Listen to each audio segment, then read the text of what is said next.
Yo, everybody, what's going on? Ryan the Mighty Quinn here, the Cornerman _ MMA. Uh, fight announcements just took place the other day. A lot of great ones for throughout the summer, and especially International Fight Week, which is what we're going to focus on right now. UFC 290 is going to have Robert Whittaker, number 2 ranked middleweight in the world, versus Dricus Du Plessis, number 6 ranked middleweight in the world. Great fight. That was actually a matchup I did not think of within the division. That would be a great one. You got to assume that winner of that gets a title shot, particularly with Alex Pereira going up to light heavyweight. So actually, UFC International Fight Week weekend is turning out to be really great. So let's break this down. You know, you got the really accomplished kickboxer in Dricus Du Plessis against one of the most well-rounded fighters in mixed martial arts in Robert Whittaker. Now, Dricus improvement in his game in many areas, particularly the wrestling in his last few fights. But Whittaker does a really good job of playing with his distance and could create some fits. So let's break it down. Striking, overall striking, I'm going to go to actually Du Plessis here. Of late, I know Whittaker likes that left hook. I haven't really seen him do anything that I feel like could really damage Du Plessis in that category. Wrestling, I'm going to go with Whittaker. Whittaker just does have the better freestyle wrestling that translates, opposed to more the upper body Greco-Roman wrestling that Du Plessis has showed. So overall, I feel like the wrestling goes to Whittaker here. Now, the ground is going to be interesting. Both not particularly favorable ground fighters, so to speak. I'm going to go again with Robert Whittaker. I think that the overall control is going to be favorable. Although on the bottom, Dricus has shown fits to with his very mobile hips. He's able to get out of positions, extend his opponent when he's on bottom. So I don't really particularly think that there's going to be a lot of this fight on the ground to avoid both the issues that both could oppose to one another. All right, so let's break it down first. If I'm Robert Whittaker for this fight, I'm going to be training a lot of counteroffensive wrestling, using that left side heavy offense with the striking that he's known for, and getting Du Plessis to rush in on him and shooting in underneath. Because that's one thing that Du Plessis, where he has his success, is when he's coming forward on people and blitzing them with punches or wrapping them against the cage with the body lock.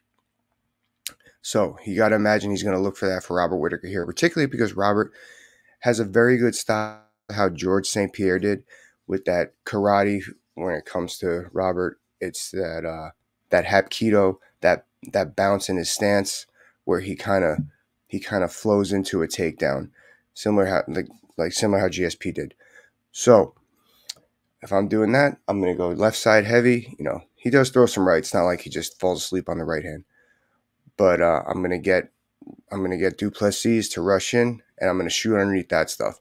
I think that if he tries to be too offensive with the wrestling, Du Plessis, he's got a pretty strong stance. He's got fairly good takedown defense, and he will defend those takedowns that Whittaker tries to go underneath. Size goes to Du Plessis somewhat in this fight. You might see that be an issue with the offensive wrestling there. That's why the counteroffensive wrestling is the way to go. So now, if I'm Du Plessis, Dricus Du Plessis, he needs to don't change your swing. You know, come forward with the moving the head, front punches, the 1-2-1-2 blitzes. But instead of rushing to the body lock, which could open him a little bit, low kicks and get out of dodge. Low kicks, get out of dodge. Maybe the midsection kicks. Whittaker, you know, he would be pretty good at trying to grab those and take it down, but I haven't seen Whittaker really finish single legs particularly well against somebody like a Dricus Du Plessis. So he might be able to mix that in there. He should put the stamp on his combinations with kicks, you know, not stamp on his combinations with body locks trying to take down Robert Whittaker. So just moving forward, 1-2-1-2, moving that head, of course. Try not to get hit by that counteroffensive left hook that Robert possesses, and then put the stamp on it with a leg kick or a body kick and get out of the way.